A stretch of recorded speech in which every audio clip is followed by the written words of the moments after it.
You did everything right. The training, the long hours, the sacrifices. You built a life that's supposed to feel like success. But now you're wondering, is this it? If the work still looks good on paper, but feels stale in your gut, you are not alone. Today, we're talking about what comes next when the role you built no longer fits your life.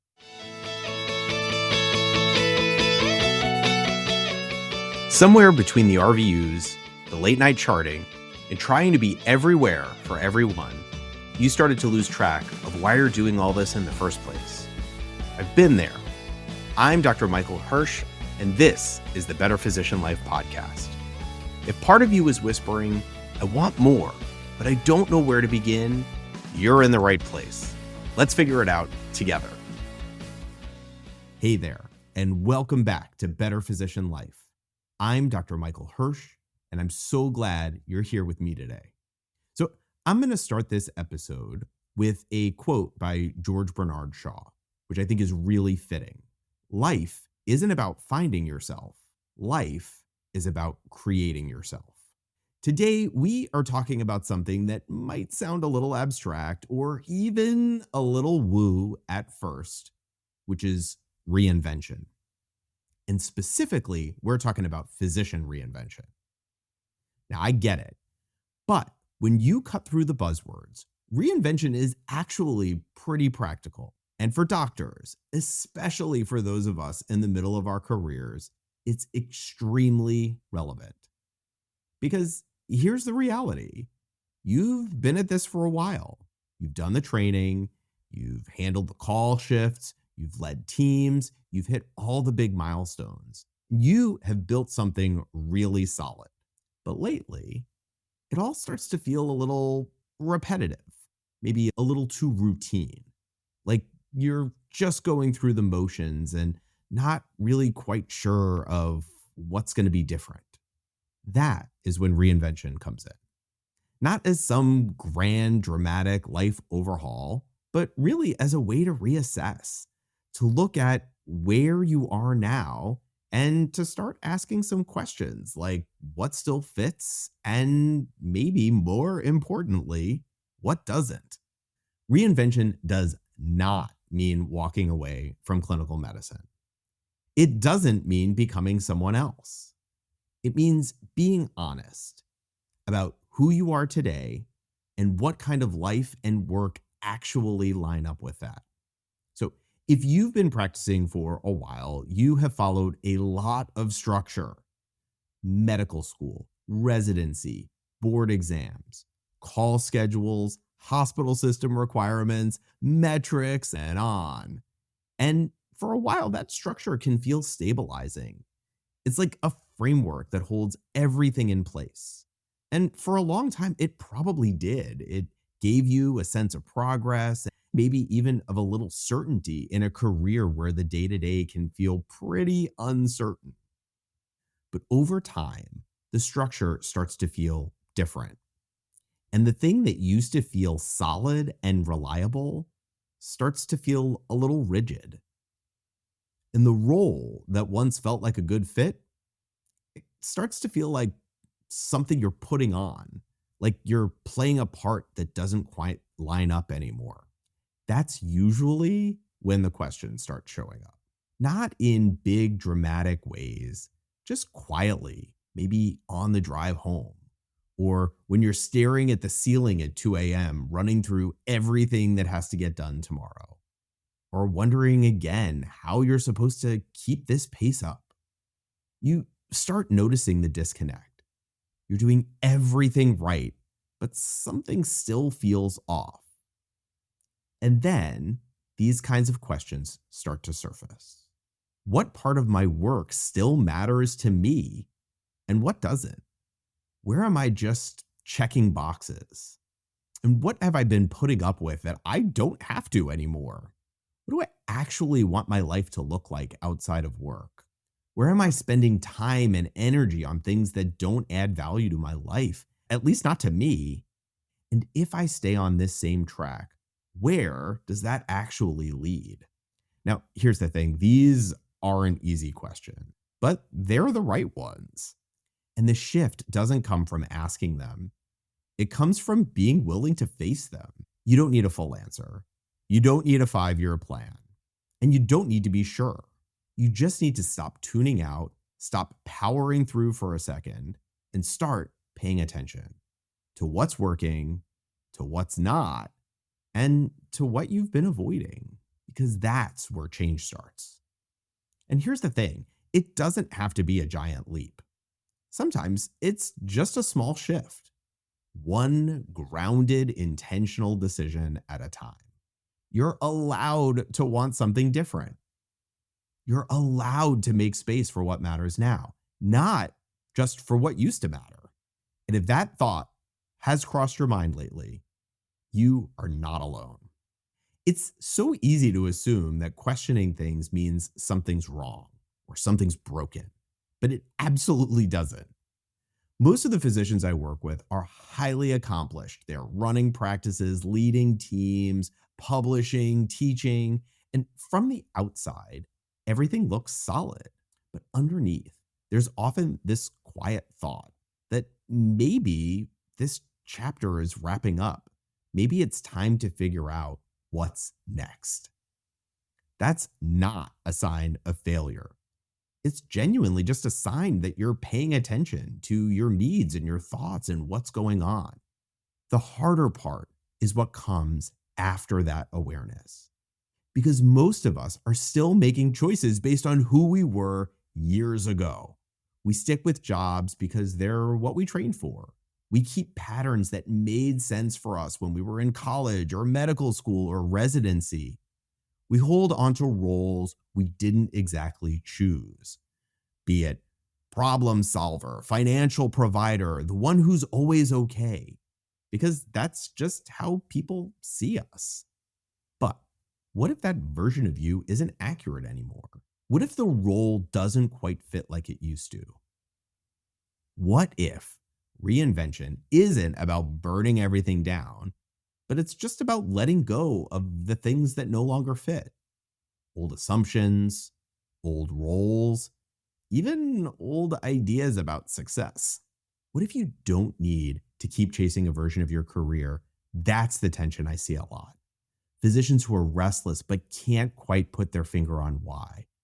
Again, on paper, everything looks solid, but deep down, there's this nagging question. Is this it? Is this really what the next 20 years of my life looks like? And then the shoulds show up. I should be grateful. I should just keep my head down. I should be satisfied with what I've built. And those thoughts sound practical, responsible, reasonable, but more often than not, they're just fear in a different form. Fear of letting someone down, fear of rocking the boat, fear of making a move without a guaranteed outcome. But here's the thing. Living by shoulds keeps you stuck in an outdated version of yourself. And reinvention, it starts with different questions. Not what did I want 10 years ago? Not what made sense when I first signed on with this practice, but what makes sense now? And the answer might not be what you expect. For some, reinvention looks like cutting back a few shifts to actually be home for dinner. For others, it's stepping into a leadership role or stepping away from one that's no longer worth the stress. It could mean mentoring or teaching or consulting, or finally carving out time for something outside of medicine that's been on the back burner for years. Sometimes it's not even about your job. It's about how you want to feel in your own life. It might mean taking your physical health more seriously or saying no to obligations that drain you. It could just be getting back a few hours in a week that aren't spoken for. Reinvention doesn't have to be loud. It doesn't have to be a complete overhaul. Sometimes it's just as simple as doing something because it actually matters to you, or finally applying the advice you've been giving your patients for years about sleep, about stress, about not ignoring the warning signs. Small changes matter. They build momentum, and those quieter moves, They're often what open the door to whatever comes next. So if you're hearing all of this and thinking, yeah, that all makes sense, but where do I even start? I get it. You are not alone. So let's make this real for a minute. If you're wondering where to begin, I want to give you some straightforward strategies to start getting some traction. Okay. So, the first thing that you're going to need to do is create some white space. You are going to need some time, not just another calendar entry labeled thinking time, but actual space.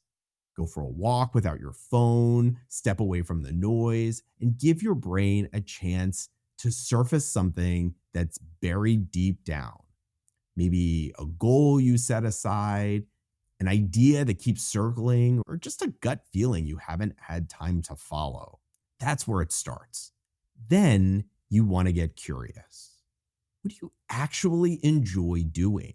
What kind of work energizes you rather than drains you? Are there things you've always been interested in doing, but you've pushed them aside because it's not what a physician is supposed to do?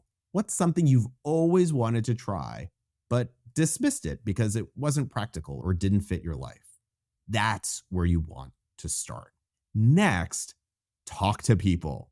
Oh my goodness, community is so important. And when you think you're the only one who's interested in these things or wants to do these things, it can be so hard to get started. So find friends or colleagues who have made shifts, whether they've scaled back, changed focus, or added something new. Ask what they learned. Most are going to be more open than you expect. And you are not the only one asking these questions. Then comes the real challenge, which is testing things out. You got to try things to see what is going to fit your life and what you like. Don't overthink it.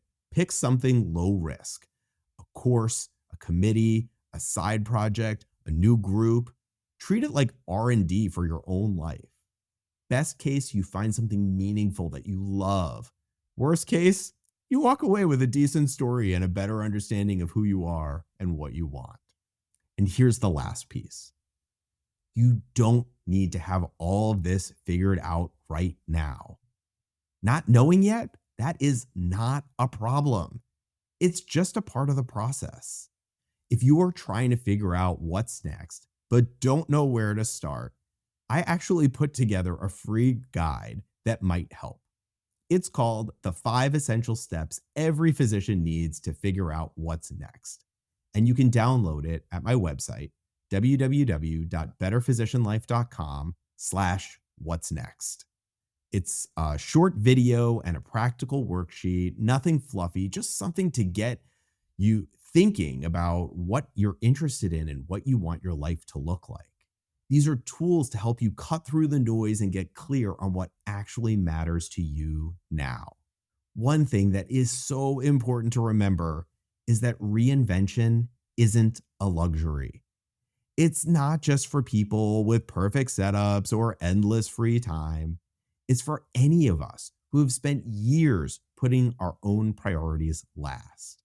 And like any skill, it gets easier the more you work at it. So where does that start? It starts by giving yourself permission to ask a simple question. What do I want now? You're not turning your back on everything you've built. You're building from it with more awareness and more control. Most of us worry about the risk of change, but we forget that there's a real risk in staying the same too.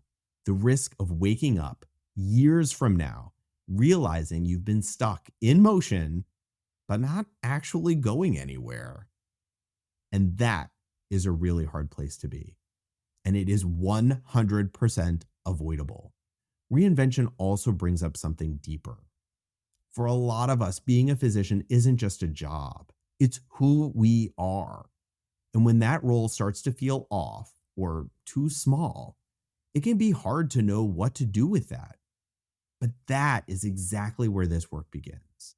And when the white coat doesn't feel the way it used to, it's natural to wonder, if I'm not just that anymore, then what? But it's so important to remember that identity isn't fixed. You can still be a physician and also someone who values different things, more time, less stress, something creative or meaningful that exists outside of clinic. You're allowed to define success in more than one way, and that definition can evolve.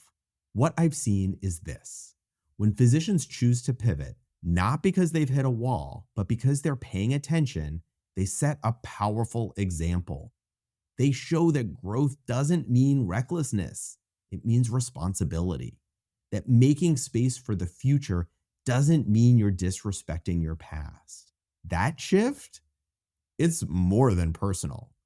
It's leadership. Leadership for ourselves, leadership for others as we become an example of what's possible. So let me leave you with a few questions. If you weren't bound by your current job, title, past choices, or a long-held identity, what would become possible? Where have you been playing it safe just because it's familiar? And here's a tough one. Are you still making decisions based on who you used to be? Or are you ready to make decisions based on who you are becoming? Because that next version of you, he or she, is already out there. And you don't need a crisis to meet them. Just a little space, a little clarity, and a willingness to take the next right step. Thank you so much for being here today. And remember, reinvention doesn't mean losing yourself. It just means finally catching up with who you really are and sometimes who you've always been. Thanks again. Take care, and I'll see you next time on Better Physician Life. Thanks for tuning in. I know these conversations aren't always easy, but they matter. If something in this episode stuck with you, hit subscribe and leave a quick review. Or send it to someone who seems to be quietly holding it all together. You're not too late, and you're definitely not alone. If you want to learn more, check out my website at www.betterphysicianlife.com. I'm Dr. Michael Hersh, and I'll see you next week. Yup, I'm a doctor, but I'm not your doctor. This show is for insight, not treatment.